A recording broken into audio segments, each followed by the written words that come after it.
Friend आज आम video discussion करवा गोटे टैबलेट विषय जार ना हो एलार्जा।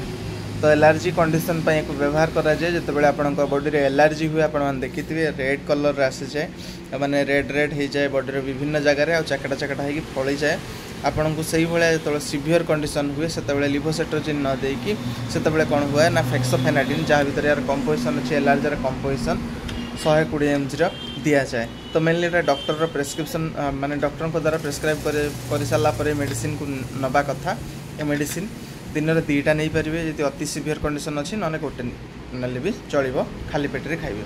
तो यार जदि आम कह साइड इफेक्ट मुंड फुंड बिंधा टी रही यार कहवा को लोक नवा दरकार ना माने नेबे ना जदि मेडिसिन नौ मद पीवा लोक जमा भी नेबेनि कि खाई सारापर मद पीबेनि प्रेगनेंसी मानक पूरा बंद डॉक्टर प्रेस्क्रिप्शन ले नेबे। ठीक अच्छे तो वीडियो केमती लगे निश्चित जानवे। Thank you.